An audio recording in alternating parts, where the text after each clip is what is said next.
Chosen one, here is something the enemy never wanted you to figure out. Your suffering had a shape. It wasn't random pain. It wasn't a life gone wrong. It wasn't God being distant or silent or indifferent. There was architecture to what you went through. There was intention behind every wall that blocked you, every person who betrayed you, every season that stretched on longer than you thought you could survive. Because here is the truth about how God builds chosen people. He does not build them in comfort. He builds them in contradiction, in the place where the promise is real but the evidence is absent. In the place where you know what God said but everything around you is screaming the opposite. In that narrow, agonizing space between the word and the fulfillment. That is where he does his deepest work. That is where the real transformation happens. Not the surface kind, not the kind you post about, the underground kind, the kind that reshapes the very foundation of who you are. And you have been in that space for longer than most people could have survived it. Chosen one, let me tell you what was actually happening while you were waiting. While you were questioning, God was clarifying. While you were grieving, God was removing. While you were in the silence, God was speaking to things about you that your own ears were not yet tuned to hear. While you were wondering if the dream was real, God was engineering the exact conditions that would make the dream not just possible, but inevitable. You weren't being left behind, you were being set apart. There is a difference, and it is everything. People who are left behind stay where they are. People who are set apart are moved to a place others cannot access yet, refined in ways others have not been refined, equipped with things others do not yet carry. You were never in the waiting room. You were in the workshop. Think about what fire actually does. When a blacksmith puts iron in the fire, he is not punishing the metal. He is preparing it. The fire does not destroy, it purifies. It removes everything that cannot survive the heat. Everything weak, everything brittle, everything that was never meant to stay. What comes out of that fire is not the same material that went in. It is harder. It is more refined. It holds an edge it did not have before. It can now bear weight it would have buckled under before the fire. You went into that fire, and what came out is not who you were before. What came out is who you were always meant to be. Now, I need to tell you something that is going to land differently than anything else in this message. The thing you went through that hurt the most, the one you don't talk about, the one that still catches you off guard sometimes, the one that changed you in ways you're still discovering. That specific thing was not a detour from your destiny. It was your destiny. The very wound that almost broke you is the exact place your calling lives.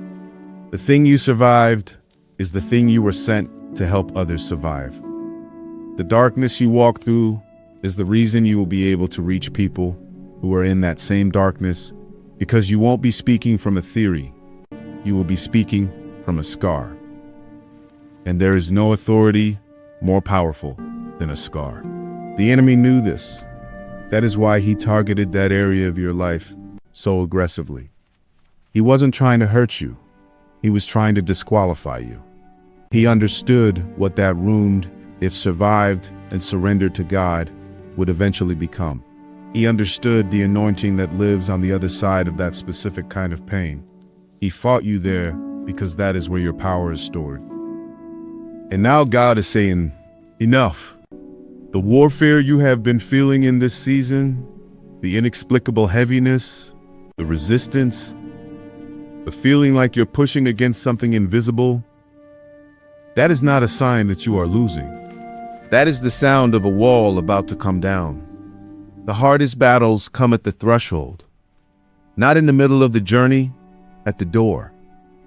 Because the enemy does not expend maximum effort against people who are far from their breakthrough. He reserves his fiercest attacks for the moment just before the door opens. If you are in the fight of your life right now, you are also closer to your miracle than you have ever been. Chosen one, the pressure you feel is not the weight of defeat. It is the pressure of arrival. So here's what heaven is releasing over you now. Not a list of blessings to collect. A declaration over your identity, the truth of who you are, that no valley, no betrayal, no silence, no delay, no failure, and no enemy has the authority to change. You are not a casualty of your story. You are the author of it, and the author of all authors is holding the pen with you. You are not defined by what was done to you. You are defined by what was placed inside you before you took your first breath, and that thing cannot be touched by circumstance. You were not built for a Saul life. The very size of the opposition you faced is evidence of the size of the calling on your life. Small destinies don't require that level of warfare.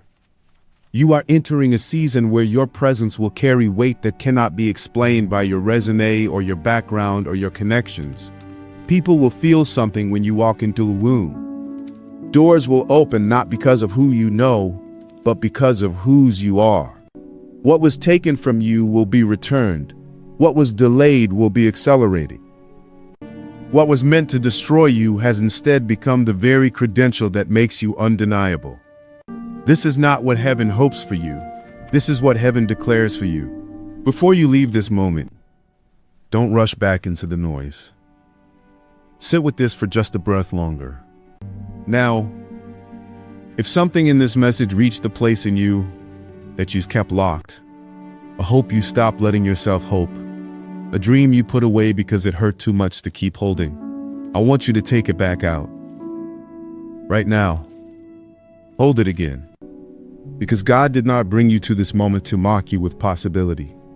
He brought you here to remind you that what He placed in you was never canceled. It was only waiting for the version of you that could carry it properly. That version is you. Today, right now. Go to the comments and write just 3 words, I am ready. Not because it's a ritual, but because declaration is the language of faith. And faith is the currency of this new season you are stepping into. If this message reached something real in you, let it reach someone else. Hit like. Share it. A single chosen one somewhere tonight is in the darkest part of their valley, and this word might be the thing that keeps them holding on. Subscribe if you haven't. There is a word coming for every season you are walking through, and heaven is not finished speaking. If these words have done something in your spirit today, if you walked away from this video carrying something lighter than what you came in with, and if you feel led to support the ministry that carries this message, I invite you to sow into it. Not as a transaction, as a partnership. Every seed planted here waters someone else's breakthrough. Your generosity is not just a gift to this ministry. It is a gift to every broken person this message will one day reach. Thank you for being the kind of soul who gives. Heaven notices that too.